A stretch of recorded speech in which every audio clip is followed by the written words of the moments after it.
Have you ever had that strange feeling that something was wrong, even when everything looked completely normal? That's exactly how my story began. My name is Daniel. I'm 34 years old, and until last summer, I truly believed I had the perfect marriage. My wife, Emily, and I had been together for almost 9 years. Like every couple, we argued sometimes. Sometimes it was about work. Sometimes about money. Sometimes about who forgot to buy groceries. Nothing unusual. At least, that's what I thought. Last year, we finally decided to take our dream vacation. No work. No emails. No stress. Just 10 beautiful days on a tropical island. We had been saving money for nearly 2 years to make that trip happen. Emily looked happier than I had seen her in months. She spent weeks planning every detail. She bought new dresses.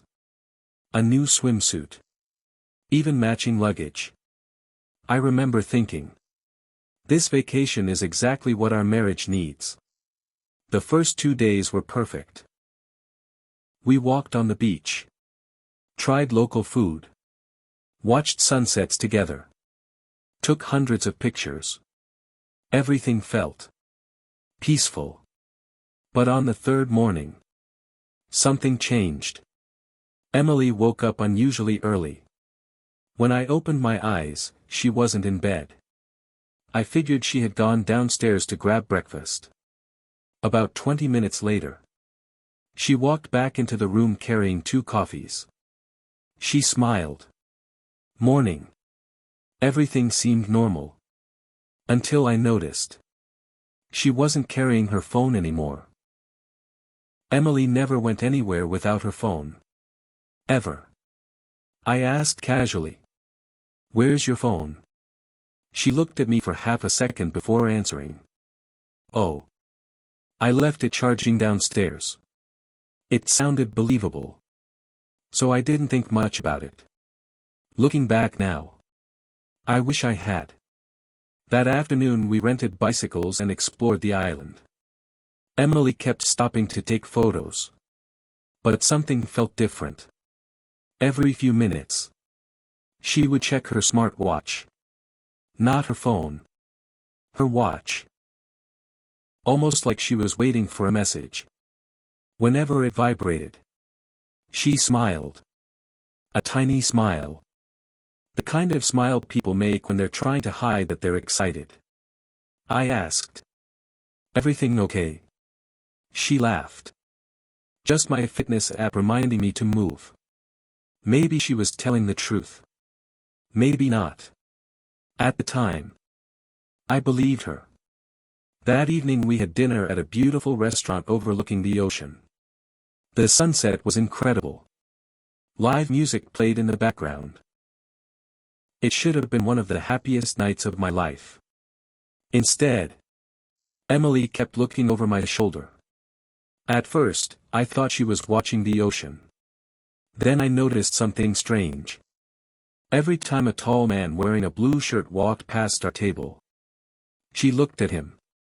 Not once. Not twice. Every single time. When I turned around, he was gone. I joked.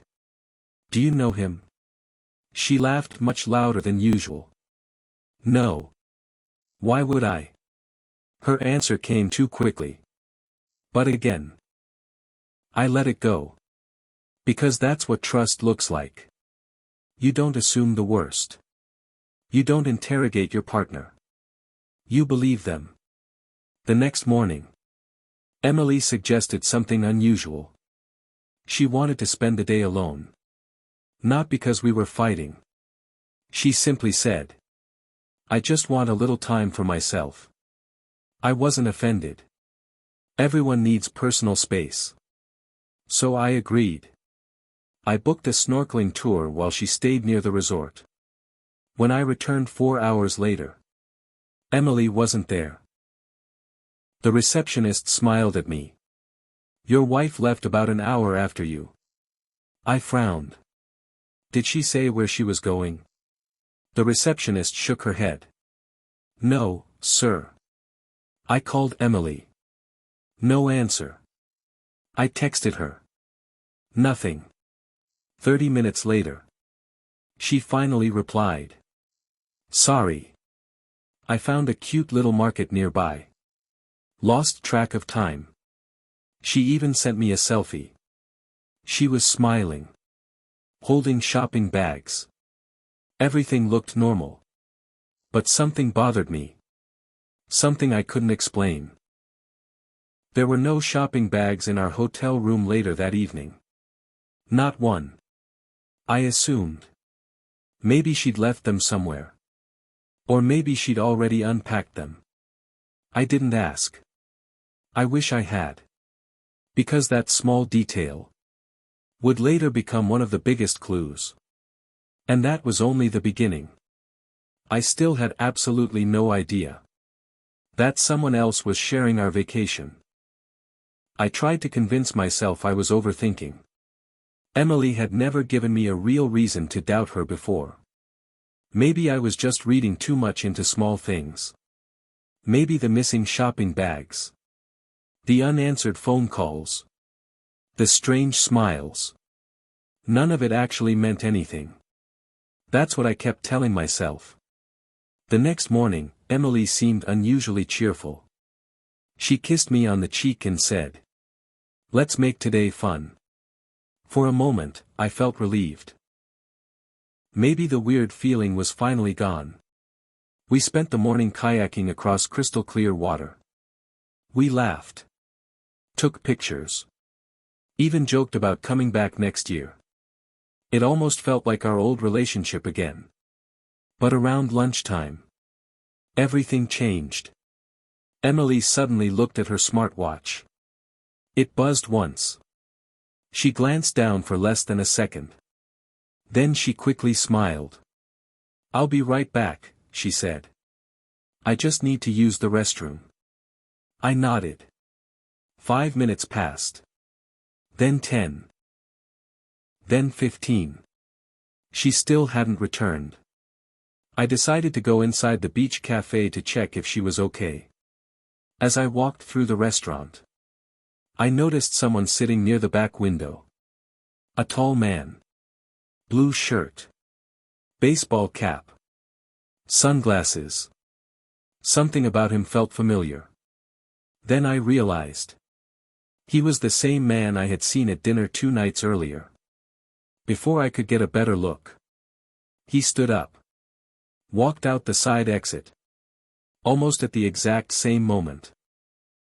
Emily came walking back from the opposite direction. She looked slightly out of breath. "You took a while," I said. She laughed.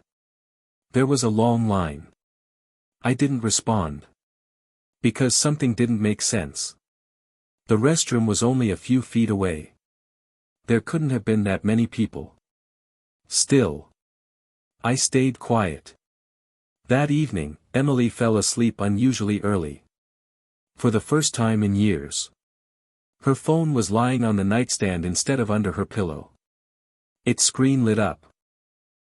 Just for a second. I wasn't trying to spy. Honestly. But the notification caught my eye. The message disappeared before I could read it. All I saw were 2 words. Tomorrow. Same. That was it. Nothing else. I froze. Tomorrow. Same what? Same place. Same time. Same person. I stared at the ceiling for almost an hour. Part of me wanted to wake her up and ask. Another part of me was terrified of the answer.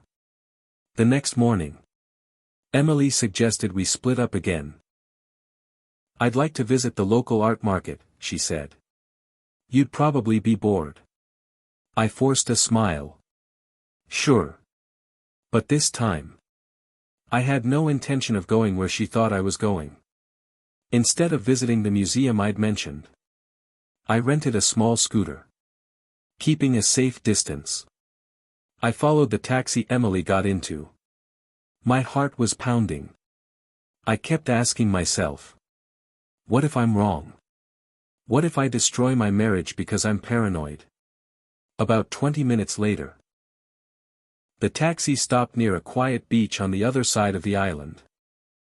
There were very few tourists there. Mostly locals. Emily got out. She looked around carefully. Almost as if she wanted to make sure no one had followed her. Then.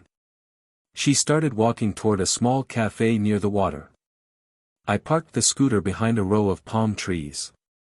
From where I stood, I could see the cafe clearly. A few moments later, the same man in the blue shirt walked in. He smiled. Emily smiled back. Then, they hugged. Not a quick greeting. A real hug. Long enough that it made my stomach sink. I couldn't hear what they were saying. But they looked comfortable. Familiar. Like this wasn't the first time they'd met. My hand started shaking. I reached for my phone. Part of me wanted to take a picture.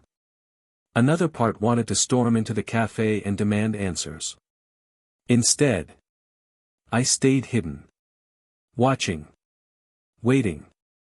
Trying to understand what was really happening. Then something unexpected happened. The man reached into his backpack and handed Emily a small white envelope. She looked around nervously, slipped it into her purse, and immediately stood up. Whatever was inside, she didn't want anyone to see it, including me.